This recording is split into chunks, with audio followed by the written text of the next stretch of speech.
Hello everyone, खमागणी and welcome to the world of stories. आगे फिर से मैं आप लोगों के सामने एक और इंटरेस्टिंग सुपर नेचुरल एक्सपीरियंस लेकर। सपने जिनको पूरा करने के लिए इंसान बहुत मेहनत करता है, हर एक स्टेप उठाता है सिर्फ और सिर्फ अपने सपने पूरे करने के लिए। लेकिन कई बार अपने सपने पूरे करते करते इंसान एक ऐसे ट्रैप में फंस जाता है जिससे बाहर निकलना उसके लिए पॉसिबल नहीं होता है। और कुछ ऐसा ही हुआ हमारी आज की इस कहानी में, जहां पर रीना नाम की एक सीधी सादी लड़की अपने सपनों को पूरा करने के चक्कर में एक ऐसे जाल में फंसी कि दोबारा उससे बाहर नहीं निकल पाई। कहानी में आगे बढ़ूं उससे पहले ये कहानी हमारे साथ शेयर की है आदित्य ने, जो कि पिछले कई टाइम से मुझसे जुड़े हुए हैं और ये रियल लाइफ इंसिडेंट्स को कलेक्ट करके उनके ऊपर जो स्टोरीज, उनकी जो स्टोरीज होती है वो हमारे साथ शेयर करते हैं। और इनका अपना भी एक छोटा सा चैनल है जिसका लिंक डिस्क्रिप्शन के अंदर दिया हुआ है। ऐसी और इंटरेस्टिंग स्टोरी सुनने के लिए आप उसे चेकआउट जरूर करें। उनके चैनल का नाम है आखिरी कहानी। जरूर चेकआउट करो, अपना प्यार और सपोर्ट उन्हें भी दें। रीना जो कि एक छोटे से गांव की मासूम लड़की थी, जिसे अगर आप देख लो तो आप कहोगे कि इसकी आंखों में कुछ ऐसा है जो सीधा दिल तक उतर जाता है। उस छोटे से गांव का नाम था पलिया कला और वहां की मिट्टी में आज भी बैलों की घंटियों की आवाज गूंजती है। इतना छोटा और इतना पिछड़ा गांव जहां लोग आज भी 90 के दशक की तरह रहते हैं। सुबह सूरज उगते ही लोग खेतों में निकल जाते हैं, औरतें भी खेतों में काम करते हैं और बच्चे मिट्टी में ऐसे खेलते हैं जैसे वही उनकी दुनिया है। और गांव के चौपाल पर बूढ़े बुजुर्ग अपने हुक्के बीड़ियां जलाकर किस्से सुनाया करते हैं। रीना भी वहीं पली बड़ी थी और उसके पिता एक मामूली किसान थे और माँ एक गृहिणी यानी हाउसवाइफ थी। लेकिन गरीबी के बावजूद भी उसके चेहरे पर हमेशा एक अजीब सी रौनक रहती थी, जैसे उसने अपनी सारी तकलीफों को अपनी मुस्कान में छुपा रखा हो। गांव के लोग अक्सर कहते थे कि रीना बड़ी सीधी है, लेकिन उसके सपने बहुत बड़े हैं। और ये सच भी था, क्योंकि जब भी गांव वालों से मिला करती थी रीना हमेशा कहती थी, मैं गांव में इस तरह से नहीं रह सकती, मुझे अपनी पहचान बनानी है, मुझे शहर जाना है और अपने सपनों को पूरा करना है। अब सवाल यहां पर ये उठता है कि गांव की एक मासूम लड़की आखिर शहर पहुंचेगी कैसे, जहां कोई उसका कोई है ही नहीं, ना कोई रिश्तेदार है ना घर वाले हैं, वो आखिर अकेली शहर जाएगी कैसे? लेकिन इस सवाल का जवाब था अमन। अमन उसी गांव का एक लड़का था। वो रीना की तरह नहीं था, लेकिन वो बहुत तेज तर्रार और धूर्त किस्म का लड़का था। वो जिंदगी को अपने हिसाब से जीता था। उसका रहन सहन, उसकी बातें, सब में एक अलग कॉन्फिडेंस था। और उसकी इन्हीं हरकतों के चलते गांव के कई लोग उसे नालायक कहा करते थे, क्योंकि वो पढ़ाई छोड़कर अक्सर शहर की भागदौड़, मोबाइल का बिजनेस और सिर्फ पैसों की ही बातें किया करता था। जहां उसे पैसे मिल रहे हो वहां पर वो सबसे पहले भाग के जाया करता था। लेकिन जब रीना ने उसे देखा तो अमन में रीना को कुछ और ही दिखा। शायद उसने मन ही मन ये सोच लिया था कि अमन के जरिए ही रीना इस गांव से बाहर निकल पाएगी और अपने सपने को पूरा कर पाएगी। और मन ही मन शायद उसे लग भी गया था कि उसके सपने को पूरा करने का रास्ता जिसे वो तलाश रही थी वो अमन है। और वो कहते हैं ना कि प्यार आंखों से नहीं हालातों से होता है। रीना और आदित्य के बीच भी कुछ ऐसा ही हुआ। धीरे धीरे दोनों एक दूसरे को मिलने लगे, कभी खेतों के मेड़ पर तो कभी पुराने बरगद के पेड़ के नीचे और कभी कभी गांव के कुएं के पास। रीना के चेहरे पर अमन को देखते हर बार वही मुस्कान आ जाती थी। और एक दिन रीना ने अपने दिल की बात अमन से कही। उसने अमन से अपने प्यार का इजहार किया और उसने बताया कि वो अमर पर बहुत भरोसा करती है। और फिर वही हुआ जो अक्सर गांव की कहानियों में होता है। दोनों को ही शहर जाना था, दोनों के ही सपने बड़े थे और दोनों को ही पैसा कमाना था। इसलिए दोनों ने फैसला किया कि वो दोनों गांव छोड़ देंगे और शहर चले जाएंगे और दुनियादारी से दूर वहां नई जिंदगी शुरू करेंगे। और फिर एक दिन शुरू होता है गांव से शहर का सफर। रीना ने पहली बार जब गांव से बाहर कदम रखा, उसके दिल में डर और ख्वाब दोनों थे। ट्रेन की खिड़की से बाहर झांक कर देखा, खेत, पेड़, पोखर सब धीरे धीरे पीछे छूट रहे थे और सामने शहर की चमक उसे दिखाई दे रही थी। रीना और अमन अपने परिवार और गांव की नजरों से छुपकर शहर के लिए निकले थे। अमन ने रीना का हाथ पकड़कर कहा था कि डर मत, अब हम दोनों साथ हैं, यहां कोई हमारे सपनों को नहीं तोड़ पाएगा। दोनों शहर पहुंचते हैं और दोनों ने मिलकर एक छोटा सा कमरा किराए पर लिया। छत से सीलन टपकती थी और खिड़की भी टूटी हुई थी, लेकिन रीना के लिए वो एक नई दुनिया थी। वो उस कमरे को सजाती है, कमरे के कोनों में छोटे छोटे पौधे रखती है और कहती है कि यहीं से हमारी कहानी शुरू होगी। और देखते ही देखते दिन बीतने लगे। अमन वहां छोटे मोटे काम करता, थोड़ा बहुत पैसा कमाता, कभी पैसे नहीं होते तो दोस्तों से पैसे उधार लाता और रीना को खुश रखने की कोशिश करता। रीना भी खुश थी, क्योंकि उसके लिए पैसों से ज्यादा मायने रखता था अमन का साथ होना। फिर एक दिन आया जब अमन अचानक घर से निकला और वो वापस ही नहीं लौटा। ना कोई चिट्ठी, ना कोई कॉल, ना कोई सुराग, और बस बच गई रीना अकेली उस छोटे से कमरे में। पहले दिन उसने सोचा शायद काम के सिलसिले में कहीं गया होगा।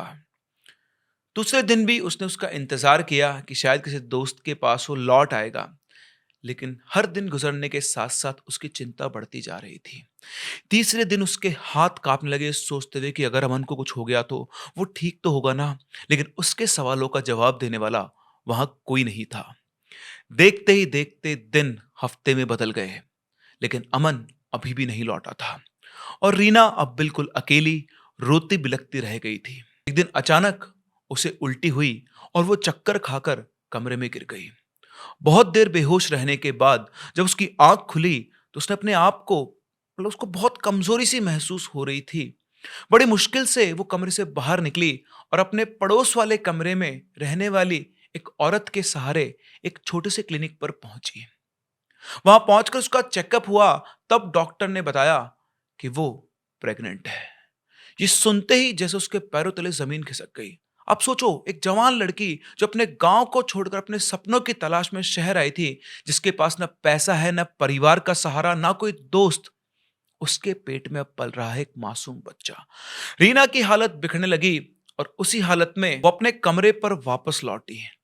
अमन कहाँ है कहाँ नहीं उसे कुछ पता नहीं था, लेकिन अब पहली बात तो सब कुछ छुपा कर रखना था। जिस औरत के साथ वो गई थी उसने उसके पैर पकड़कर विनती की कि ये बात किसी को नहीं बताए, वरना लोग हो सकता है उसे वहां से बाहर निकाल दें। और दूसरा, उस कमरे में रहना, किराया देना, खाना पीना, हर एक चीज का खर्चा उसे अकेले को उठाना था। खैर वो जैसी थी उसी हालत में उसने काम ढूंढना शुरू किया, लेकिन वो जहां भी जाती लोग बस उसके हालात का फायदा उठाना चाहते थे। जैसे तैसे एक टाइम खा पी कर वो अपना गुजारा कर रही थी। भूख से पेट जलता, रात को आंसू में उसका तकिया भीगा रहता, लेकिन फिर भी वो अपने इस बच्चे को जन्म देने का सपना देख रही थी। वो अक्सर अपने पेट पर हाथ फेरती और फुसफुसाती कि तेरे पापा जरूर आएंगे, देखना। लेकिन आसपास के लोगों के लिए रीना बस एक लड़की थी जो बिना शादी के प्रेग्नेंट हो गई थी। धीरे धीरे पड़ोस की औरतों को इस बारे में पता लगा और वो उसे ताने मारने लगी। मकान मालिक बार बार उसे आकर यही कहता कि अगर तेरा आदमी नहीं लौटा तो कमरा खाली कर दे, इस तरह से अकेली मां को मैं कमरा नहीं दे सकता। रीना पूरी तरह से टूट रही थी। अभी तक जो बात कुछ लोगों को पता थी वो अब पूरे मोहल्ले को पता लग गई थी। जैसे तैसे उसने टाइम निकाला था, लेकिन अब धीरे धीरे उसका पेट बढ़ने लगा था और अब किसी को बोलने की जरूरत नहीं थी। उसे देखकर ही पता लग जाता था कि वो प्रेग्नेंट है और सब लोगों के मुंह पे एक ही बात थी, बिना शादी के प्रेग्नेंट हो गई है। एक शाम रीना अपने कमरे की खिड़की पर बैठी थी और बाहर बारिश हो रही थी। उसने देखा कि गली के उस पार एक औरत खड़ी है और उसकी आंखें सीधी रीना पर टिकी हुई है। वो औरत धीरे धीरे मुस्कुराई और फिर एकदम से धीरे धीरे अंधेरे में गायब हो गई। अगले दिन वही औरत रीना के पास आई। उसका नाम शब्बो था और उसकी उम्र तकरीबन 50 वर्ष के आसपास थी। चेहरे पर बनावटी मुस्कान और आंखों में कुछ ऐसा रहस्य कि जिसे देखकर कोई भी अनजान लड़की धोखा खा जाए। बड़ी नम्र सी आवाज में उसने रीना से कहा, बेटी तू परेशान मत हो, मुझे पता है इस शहर में तेरा कोई नहीं है, तो क्या हुआ, मैं हूं ना। तेरे जैसी कई बच्चियों को मैंने संभाला है। अपनी मां समझ के तू मेरे पास रहना। देख तेरा पेट भी बढ़ रहा है, अकेली कहां तक तू मुसीबत झेलेगी। शब्बों ने ऐसे ही मीठे मीठे लफ्ज कहे कि रीना की थकी परेशान आत्मा पिघल गई। उसके लिए तो कोई अपना बचा ही नहीं था। उसने गांव छोड़ दिया था, घर वालों से नाता टूट गया था और जिसके लिए सब छोड़ा वो धोखा दे गया। ऐसे में जब कोई अपनापन जताता है तो लड़की के पास सोचने समझने की ताकत भी कहाँ रह जाती है। रीना शब्बो के साथ जाने के लिए तैयार हो गई और शब्बो रीना को एक क्लिनिक पर लेकर गई। वो जगह एक पुराना और टूटा फूटा सा क्लिनिक था, जिसे बाहर से देखने पर लगता था कि जैसे किसी रिटायर्ड डॉक्टर का पुराना चैम्बर हो, पर वहां की असलियत कुछ और थी।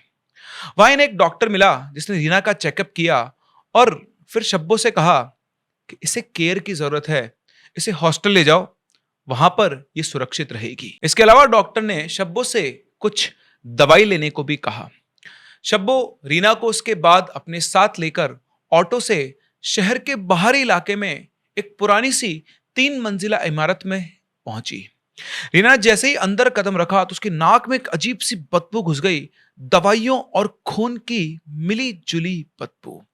अंदर चारों तरफ लोहे की चारपाइयां बिछी हुई थी जिन्हें पर्दों से ढका गया था, और उन्हीं चारपाइयों पर कुछ लड़कियां लेटी हुई थी। वहां से गुजरते हुए जब रीना ने उनकी आंखों में देखा तो उनकी आंखों में डर और शरीर में कमजोरी साफ साफ झलक रही थी। ये सब देखते हुए रीमा ने बड़ी धीमी आवाज में शब्बो से पूछा, ये ये सब कौन है? शब्बो ने ठंडी हंसी हंसते हुए कहा, सब तेरी ही जैसी हैं बेटी, सपने लेकर आई थी शहर में, अब देख जिंदगी ने इन्हें कहां ला पटका है। सब देखकर रीना का दिल जोर से धड़कने लगा, पर शब्बों के शब्दों में इतना झूठ और इतना अपनापन था कि रीना ने शक तो किया, लेकिन अपने डर को दबा लिया और देखते ही देखते रात हो गई। रीना को एक कमरे के अंदर रखा गया था और रात को उस कमरे को बंद कर दिया गया, और बाहर जब ताले की आवाज पड़ी तब रीना का कलेजा मुंह को आ गया। वो अब समझ चुकी थी कि ये जगह कोई सहारा नहीं बल्कि एक जेल है। सारी रात वो रोती रही, अपने पेट पर हाथ फेरते हुए सिर्फ एक ही बात कहती रही, हे भगवान मेरे बच्चे को बचा ले, बस मेरे बच्चे को बचा लेना। और सुबह दरवाजा खुला तो अंदर एक आदमी आया, शरीर से मोटा, लाल आंखें और हाथ में एक मोटा सा रजिस्टर। उसने शब्बू से कहा, नंबर लगा दो इसका भी, अगले हफ्ते तक इसकी बारी आ जाएगी, पेट काटना है इसका। रीना के कानों में जैसे ही शब्द पड़े उसकी दुनिया हिल गई।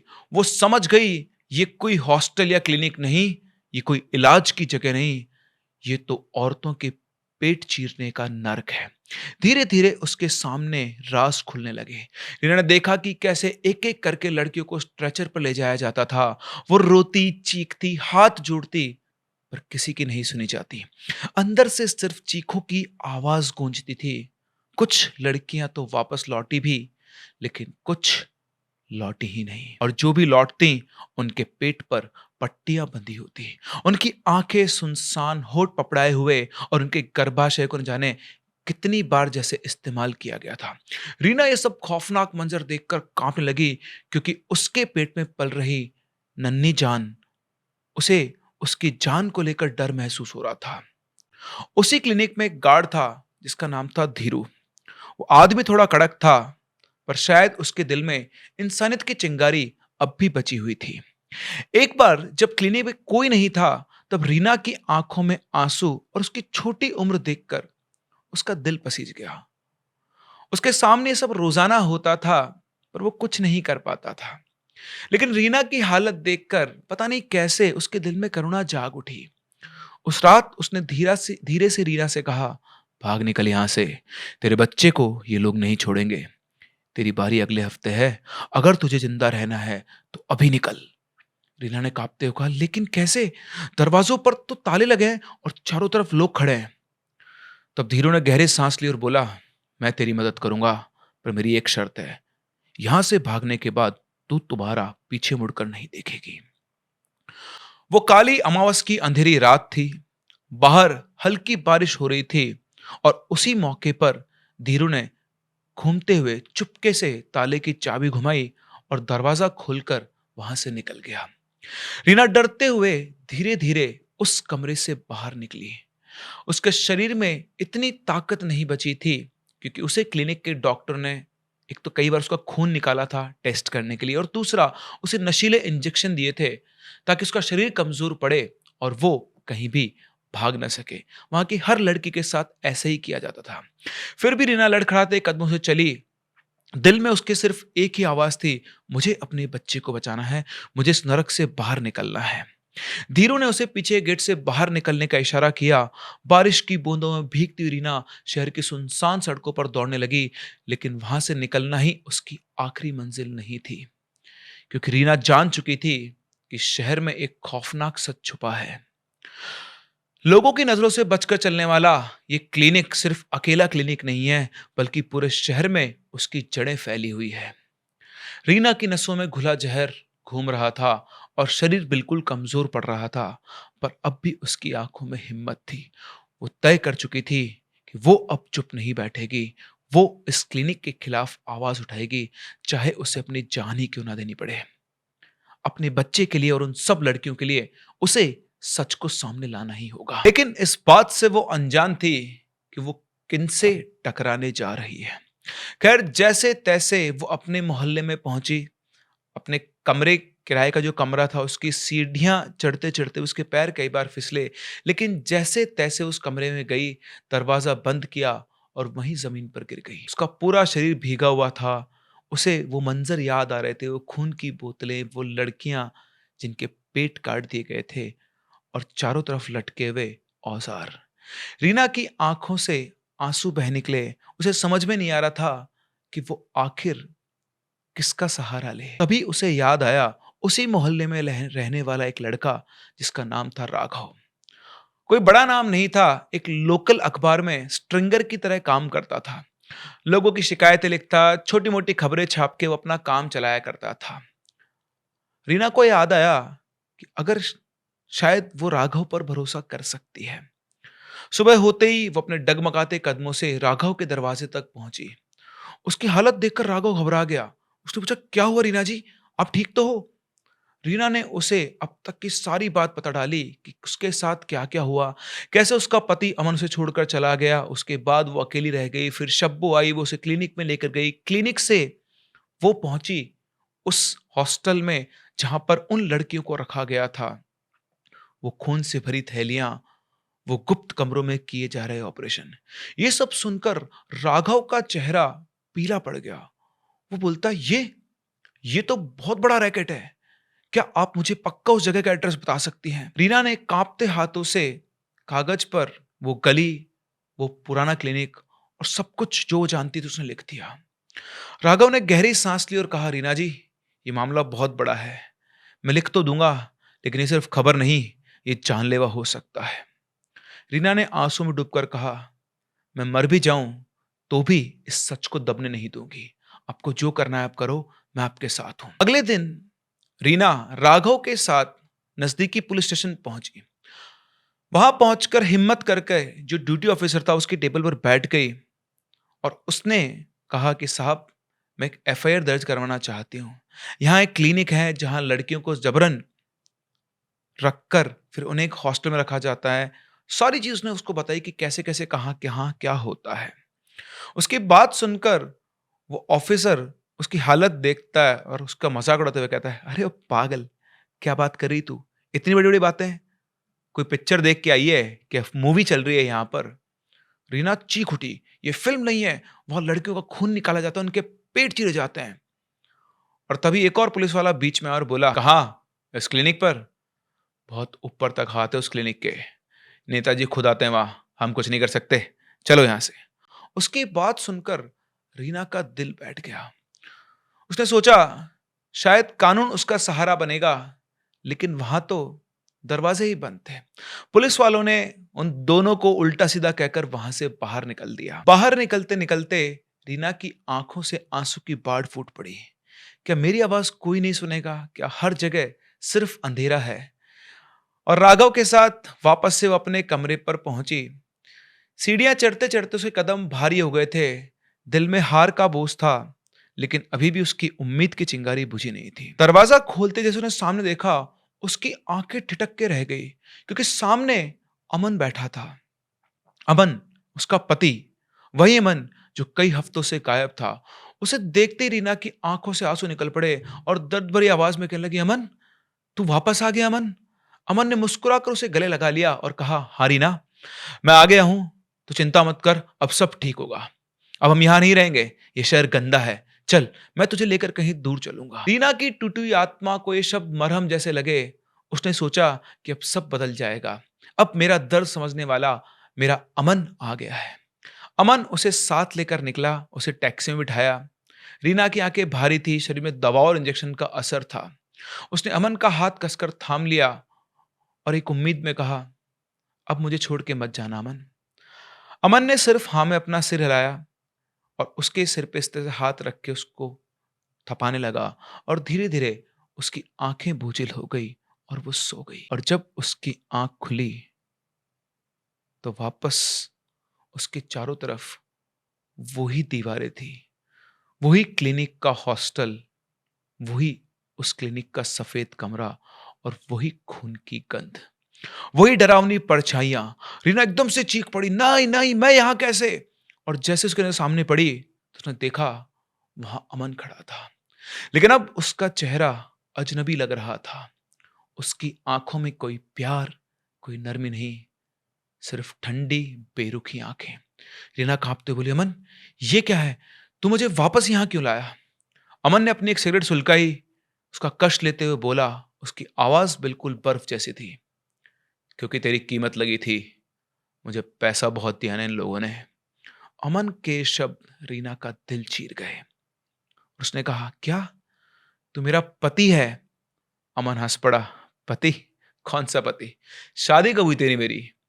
यहां हर चीज की कीमत है, यहां सब बिकता है, और तू तू तो बस एक शरीर है। उसकी बात सुनकर रीना को धक्का लगा और वह जमीन पर गिर पड़ी। उसके सपने, उसकी उम्मीदें, सब कुछ एक पल में राख हो गए। उसके बाद उसके चारों तरफ की मशीनें चालू कर दी गई, खून निकालने वाली बोतलें तैयार रखी गई थी। रीना ने आखिरी बार आंखें बंद की। उसके दिमाग में सिर्फ एक ही तस्वीर थी, बाहर खड़ी वो लड़कियां जो उसी तरह कतार में अपनी बारी का इंतजार कर रही थी। और फिर उसकी सांसें थम गई। रीना के मरने के बाद कई दिन बीत गए। उसके मोहल्ले में सबको यही लगा कि शायद वो अपने पति अमन के साथ कहीं चली गई है। कोई कहता लड़की भटक गई थी, अच्छा हुआ चली गई। कोई कहता अमन बड़ा चालाक निकला, पता नहीं कहां ले गया उस बच्ची को। लेकिन एक इंसान था जो उस चुप्पी को निगल नहीं पा रहा था। राघव कोई बड़ा पत्रकार नहीं था, एक छोटा रिपोर्टर और एक लोकल अखबार के लिए छोटे मोटे कॉलम लिखा करता था। मगर उसके अंदर एक बेचैनी थी, लेकिन वो जानता नहीं था कि रीना कहां गई और उस क्लिनिक का पूरा राज क्या है। एक रात जब वो सोया हुआ था, उसे एक सपना आया। उस सपने में उसके सामने रीना खड़ी थी, उन्हीं कपड़ों में जब उसने उसे लास्ट टाइम देखा था। लेकिन इस बार उसके पेट पे एक चीरा लगा हुआ था और उस चीरे पर खून सूखा हुआ था, जैसे उसके बच्चे को पेट से निकाल दिया हो। राघव घबरा के जाग गया, चारों तरफ देखा, सिर्फ अंधेरा था और कुछ नहीं। उसने पानी पिया और वापस सो गया। अगले 4-5 दिन तक लगातार उसे यही सपना आता रहा। अब उसे यह एहसास हो गया कि रीना के साथ कुछ गलत हुआ है और वो कुछ इंडिकेट करना चाहती है, लेकिन आखिर वो पता करे तो कैसे?